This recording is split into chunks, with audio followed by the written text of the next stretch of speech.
Bismillah. Bonjour et bienvenue. On va aborder un autre type de circuit. Cette fois-ci, c'est un circuit avec une source dépendante.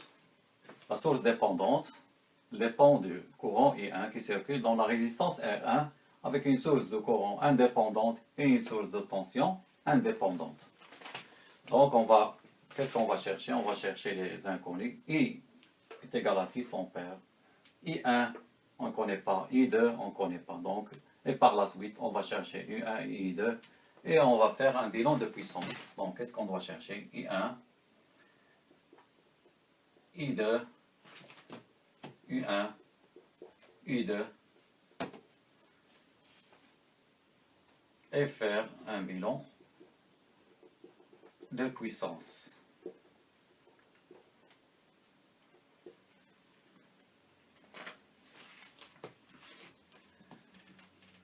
Donc, on va appliquer notre loi de Kirchhoff pour la maille B. Donc, la loi de Kirchhoff relative aux tensions pour la maille B. Qu'est-ce qu'on a? Donc, toujours on choisit le sens horaire pour faire la somme algébrique des tensions. La somme algébrique des tensions. En commençant par ici, en fermant la boucle. Donc, ça va me donner moins U1 plus, donc moins U1 plus U2 plus V est égal à 0. Moins U1 plus U2 plus V est égal à 0. U1, j'écris ici la loi d'Ohm.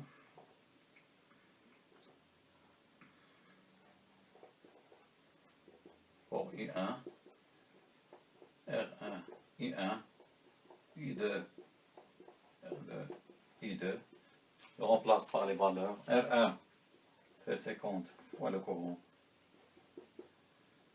R2 c'est 10 fois I1 ici. Ici, fois I2. V c'est 120. Donc je remplace, je vais trouver moins. Ça c'est la maille B1.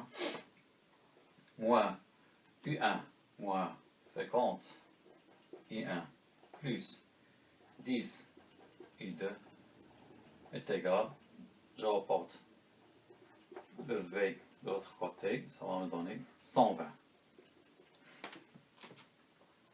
Ça c'est ma première équation.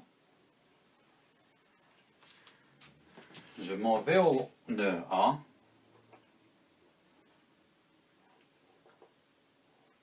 Et j'applique la loi de Kirchhoff relative au courant. Au nœud A. Qu'est-ce que j'ai? D'abord, la somme des courants entrants est égale à la somme des courants sortants. I, c'est un courant entrant. Donc I, tous les autres sont des courants sortants, est égal. I1 plus I2 plus quoi? Plus 2, c'est-à-dire la source de courant dépendante, elle est 2 fois I1. I, on le connaît. C'est 6 ampères. Donc ça va me donner I1 plus, 3 I1 plus I2 est égal à 6 ampères. Ça, c'est la deuxième équation. Relative au nœud A. Je vais isoler ici I2 et je le remplace dans notre équation. I2 est égal à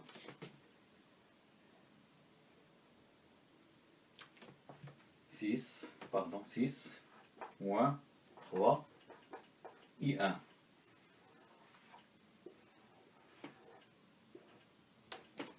Donc je remplace I2 ici. Je devrais trouver moins 50 I1 plus 10 multiplié par I2. I2, on a dit c'est 6 moins 3 I1 est égal à moins 120. 30 plus 50 moins 30, ça va me donner moins 80 I1 est égal, je reporte 60 de l'autre côté, est égal à moins 180. D'où I1 est égal, je devrais trouver 2,25 ampères. I2 est égal à 6 moins 3 fois 2,25, ce qui va me donner un courant I2 égal à moins 0,75 ampères.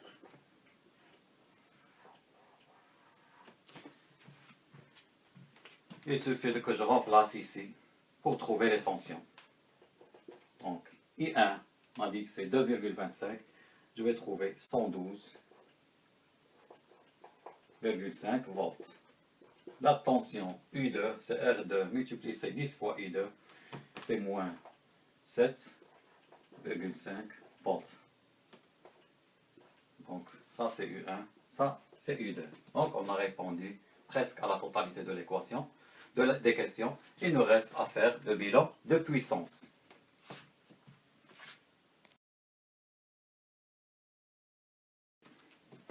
Maintenant, on va passer au bilan de puissance. Donc, la règle, on va attribuer le signe moins à la tension. Pour calculer la puissance, on attribue le signe moins à la tension si le courant I entre par la borne moins d'un élément. Donc, on va commencer par là. Ça, c'est la source de courant indépendante de 6 ampères. Donc, la puissance au niveau de la source de courant indépendante est égale. Donc, le courant, il rentre par la borne moins de l'élément. Donc, moins 6 ampères multiplié par la tension. Remarquez que le point A, c'est le même qu'ici. Et le point B, c'est le même qu'ici. Donc, on aura la même tension. U1, c'est la tension au bord de l'élément de 6 ampères. Donc, multiplié par U1. U1, on a dit 112,5 volts. On va trouver la valeur suivante. Moins 675 watts. Donc, cet élément, il fournit de la puissance. Ça, c'est l'élément de source de courant indépendante.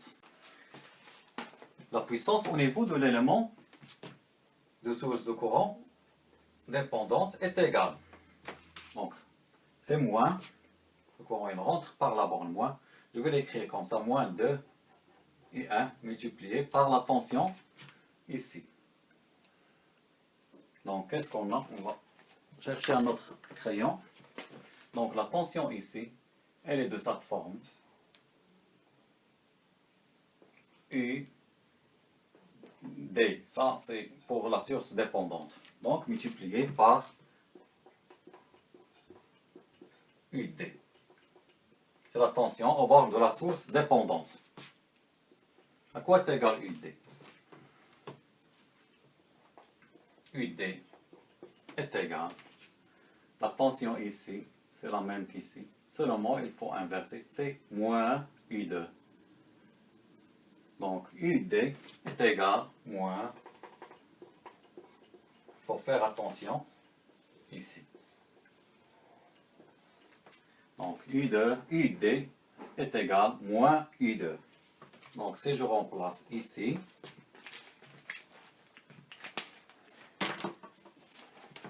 on doit trouver moins 2 I1 multiplié par UD qui est moins U2. Donc, la puissance au niveau de la source de courant dépendante est égale moins 2, je remplace par les valeurs. I1. I1 c'est 2,25 multiplié par moins U2. Moins U2. U2 est égal moins 7,5 moins 7,5. Donc, ce qui va me donner moins P au niveau de l'élément de source de courant dépendante, c'est moins 33,75 watts. Donc, ces deux éléments, ils fournissent de la puissance.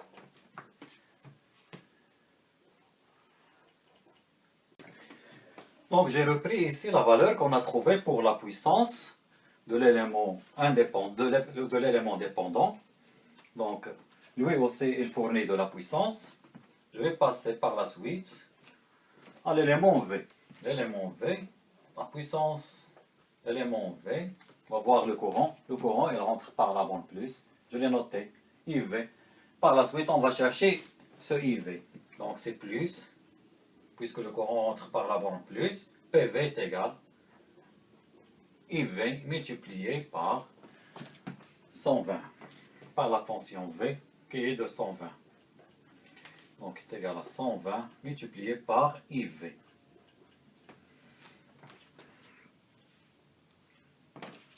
IV, donc si on y va à ONEC, on va appliquer la loi de Kirchhoff relative au courant. On ne sait. Qu'est-ce que j'ai? La somme des courants entrants est égale à la somme des courants sortants. Lui, c'est un courant sortant, le IV, est égal au courant entrant. Le courant entrant I2 plus le courant de la source dépendante qui est de 2 fois I1.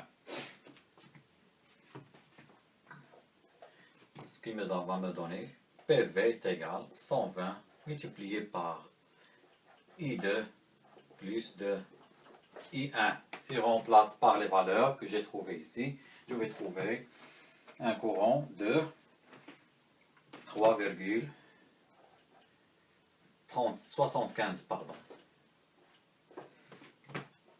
D'où PV est égal à 465 watts.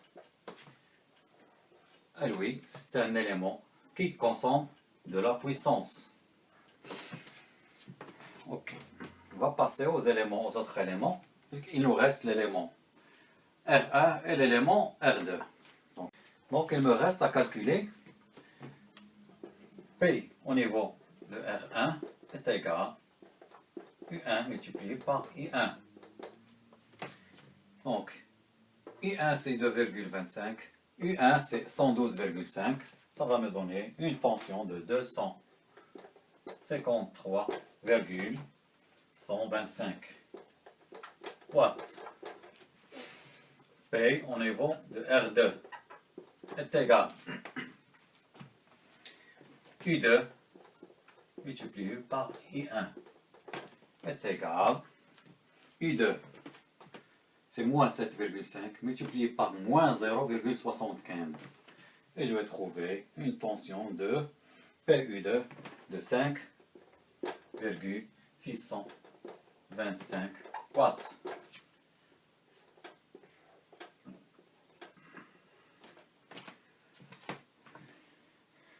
Ça, il consomme de la puissance, lui aussi il consomme de la puissance, lui aussi il consomme de la puissance. Et on a deux éléments qui fournissent de la puissance. Donc si je fais la somme des puissances fournies, c'est égal moins 675 moins 33,75. Ce qui va me donner une valeur de moins 708,75 watts.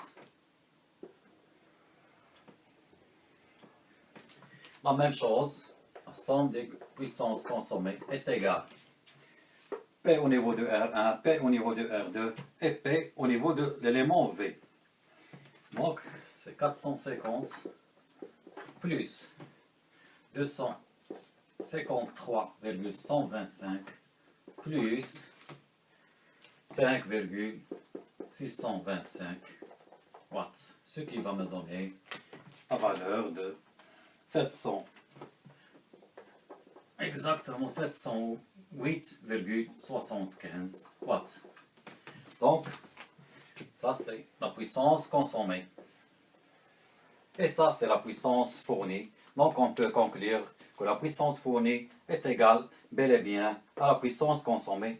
Et on peut conclure aussi que nos calculs sont corrects.